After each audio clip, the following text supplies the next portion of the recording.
Did you know that bacterial pneumonia is one of the most severe infections and can be caused by virus and bacteria or a mix of these pathogens, and that bacterial pneumonia can develop bloodstream infections with high mortality?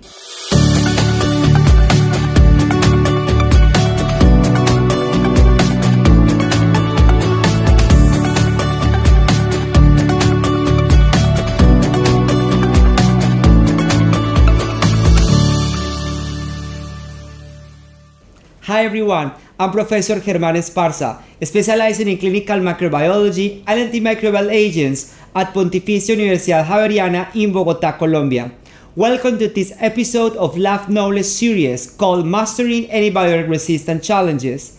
This is a series presented in collaboration with the Labknowledge Institute. Today's episode is about bacterial pneumonia. I hope you enjoy it. Let's start with the case. This is an 8-year-old female who was admitted to the Pediatric Emergency Service in a hospital in the Caribbean for severe community-acquired pneumonia. 1 week earlier, the patient was diagnosed with influenza A using a multiplex PCR RP 2.1 panel and received oseltamivir accordingly. At admission, hypoxia was detected. The chest X-ray showed signs of necrotizing pneumonia. The patient was started with vancomycin plus ceftriaxone. So the first question is, what kind of testing should you perform when you receive a respiratory sample in the clinical microlab? You can have several kinds of samples like nasopharyngeal swabs, sputum, tracheal aspirates, and bronchoalveolar lavage. Nasopharyngeal swabs are used mostly for viruses detection and sputum. Tracheal aspirates and bronchoalveolar lavage are used for virus and bacterial detection. For sputum and tracheal aspirates, remember, the gram stain is the key to demonstrate that you are working with a good quality sample.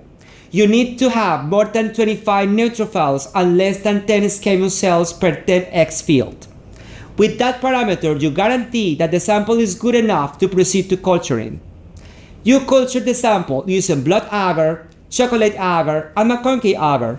Semi-quantitative counts are useful to differentiate between colonization versus a real infection. You should try to plate the sample using a technique that lets you obtain separated colonies. From bronchoalveolar lavage to centrifuge the sample is important for stains and to concentrate bacteria.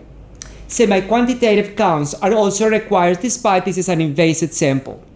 Unfortunately, diagnosis of bacterial pneumonia can take up to 4 days to get a final and complete report. Is there any way to speed up this process to obtain rapid and accurate results for a bacterial pneumonia? Yes, you can use the multiplex PCR-based film array pneumonia panel. This panel helps physicians to make well-informed decisions to tailor antimicrobial treatment balancing the available options. When to use this panel? Protocols should be adjusted to patient characteristics at your institution, should create guidelines tailored to their own needs. For example, we use this panel for patients with more than 48 hours of length of stay in wards or ICUs having all the following characteristics, like pleural effusion, worsening of leukocyte counts, purulent respiratory tract secretions, arterial blood gases alterations, and a procalcitonin greater than 0.5 nanograms. Remember, blood cultures are required in patients with severe bacterial pneumonia as bloodstream infection is the cause of mortality. Let's get back to our case. The patient underwent the film array pneumonia panel. This panel, as you see in the photo, detected Staphylococcus aureus with no resistant genes. What would you do in this case with this result? Would you continue the combination of ceftriaxone and vancomycin, or would you de-escalate the treatment? I suggest to de-escalate to oxacillin or cefazolin because there is no MEK-A gene detected, and oxacillin as an appropriate drug for methicillin-susceptible Staphylococcus aureus. The only reason to use vancomycin or linezolid, for example, for a susceptible staph is to have confirmed beta-lactam allergy or other important side effects. Our patient was de-escalated to oxacillin 200 mg per kilo every 6 hours with good clinical response. Remember, bacterial pneumonia can cause complications, including mortality, so rapid results are required to make well-informed decisions. Diagnosis of pneumonia is not easy and requires comprehensive methodologies like multiplex PCR to detect difficult-to-treat pathogens like the atypical or multi-drug resistant organisms.